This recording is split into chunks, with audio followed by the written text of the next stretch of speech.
family. So I took the original video down because I got a lot of comments about they didn't watch it all the way through because of me repeating it in certain key points. So that's one of the reasons. The other reason is because I should have gave a year and a date of when this was published, so that there was no misunderstanding or miscommunication on my end. I'm sorry, please forgive me, family. It was published on November 14th, 2015. But the reason that this information is so vital is because everything that we see is happening now. It's just happening in a different way. And I have a video that's going to be coming up today that will show you that.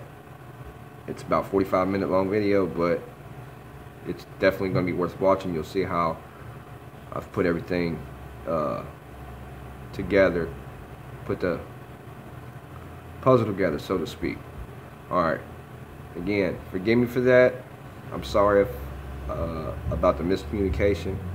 That's why I took it down, to correct my mistake. So please share it. I love you all.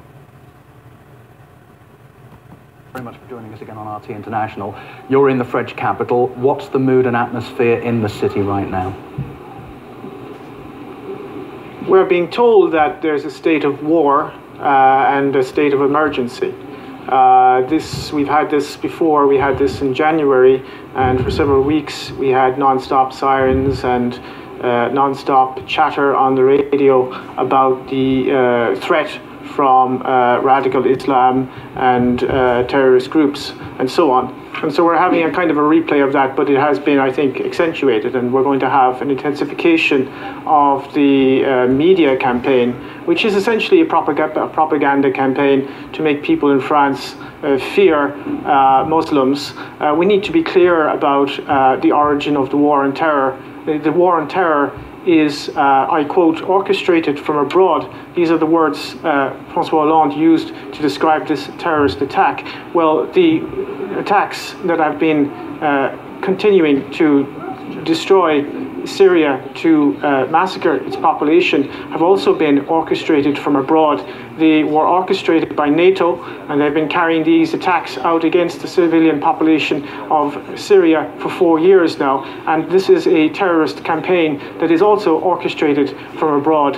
And people in Europe need to understand that there is a war that is becoming global, that is being waged against civilian populations in particular. It is a form of neo-imperialism and neo-colonialism, which aims to divide and conquer European and Middle Eastern and African and the world's population, for that matter, and to make them submit to a global order that does not serve the interests of most of the people on this planet, but that does serve the interests of a very few ruling elite, a very small, tiny, and particularly tyrannical ruling elite. There is no war on terror. There is a war that is being waged using proxy groups, terrorist proxy groups, and they are being used against nation states who are resisting US and Israeli hegemony, and they are also being used as a means of disciplining the workforces in Europe. In a period of mass unemployment and austerity, you now have terrorist attacks being committed by terrorists funded, armed and trained by Western intelligence agencies. There is no such thing as ISIS. ISIS is a creation of the United States. We know that from official sources of the US military themselves. Declassified documents from the Defense Intelligence Agency have confirmed that. And the French government is now attempting to drum up support for more military intervention in Syria. And what they want to do is they want to get in on the game. The game is almost lost. The Russians have routed much of the Islamic State. You now have Islamic State militants coming into Europe disguised as refugees. That will destabilize Central Europe, and the French government wants to get in on the game in Syria and prop up those so-called moderate rebels. There are no moderate rebels, of course, in Syria. There are Al-Qaeda and ISIS militants, terrorists who have been beheading people, eviscerating people, absolutely creating chaos and genocide right across the region, and this does not serve the Syrian people or anyone other than the Western corporate elites and their geopolitical interests. What do you expect France to do now in the light not only of Friday's terrorism, but 10 months on from Charlie Hebdo? It's not going to ease up on what it's doing, is it? No. It much depends on how the French public will react. If they will, we are being bombarded now with a media propaganda campaign. There's this non-stop talk where we're told not to go out in the street. We're supposed to be fearful and keep quiet and so on. I think there is going to be a campaign against dissidents in France. They're very worried about the new media that has emerged in recent years, and they are very worried about the alternative media.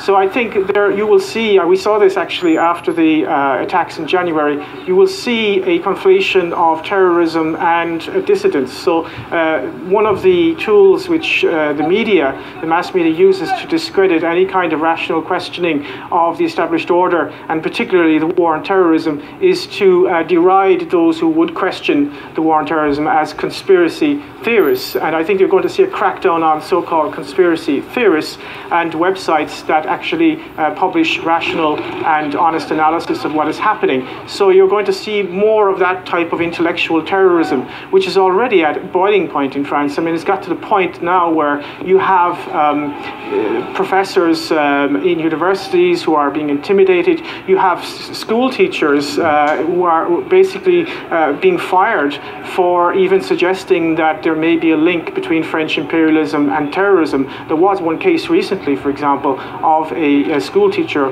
who almost lost his job when he suggested there might be a link between French foreign policy and terrorism. So we are going through a period of deep intellectual terrorism. And of course, these random terrorist acts, which are a form of low-intensity civil war. I think that the current crisis, the refugee crisis, which is really a form of coercive engineered migration, because they could have easily been prevented. This form of coercive engineered migration is going to make this a lot worse, and it is going to create the conditions of civil war. It is a natural consequence, of course, of globalization, of financial capitalism. This is essentially what it leads to. I mean, it leads to a breakdown of society. And the only way in which they can kind of keep everybody down is by a policy of divide and conquer. So you're going to see a situation where you've got very much a Wahhabized working class in France. They're being Wahhabized by the allies of the French political elite, the Saudis and the Qataris. They're building Wahhabite mosques all over the place. And that is going to Wahhabize the youth, and they're going to be then used as pawns, if you like, in much bigger geopolitical wars, proxy wars against Russia, proxy wars against Iran in the Middle East, and so on.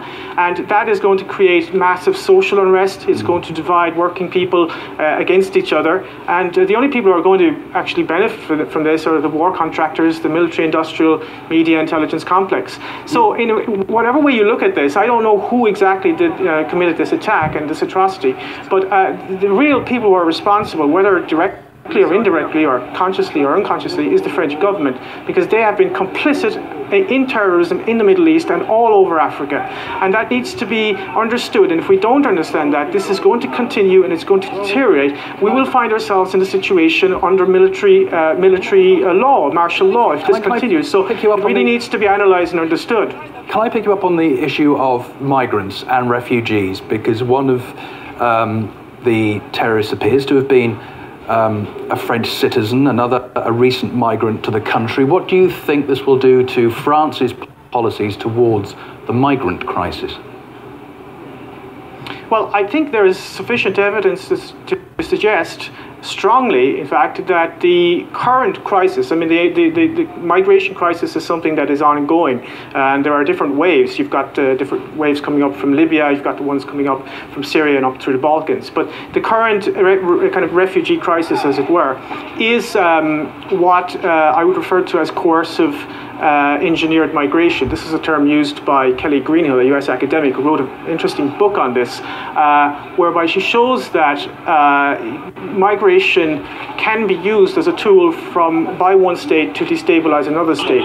In this case, it's definitely being used by the United States and Turkey to destabilize the Balkans, Mitteleuropa, which would be Hungary, and of course Germany. And the geostrategic reasons of this are basically go back to classical geopolitics, which is Alfred Mackinder's theory of the world, of dividing the world island. That is to say, you divide the Eurasian Peninsula from the Baltic Sea to the Black Sea. You create an intermarium there so that you prevent German and Russian unity. And that is why Germany essentially is being kind of overrun with people who are themselves victims of globalization, but they are now being instrumentalized and used as weapons of globalization. And this is one of the key contemporary strategies of US imperialism. You use the consequences of globalization as further tools to further globalization. And I think there is no policy in Europe to control immigration or anything like that. I think that the key question here is not actually controlling immigration. The key question is stopping this geopolitical destabilization of Europe. And some countries are attempting to do that. Hungary is attempting to do that. Bulgaria is attempting to a certain extent to do that. In other words, trying to find out who's an actual refugee and who isn't. They're prioritizing women and children, for example, in Hungary.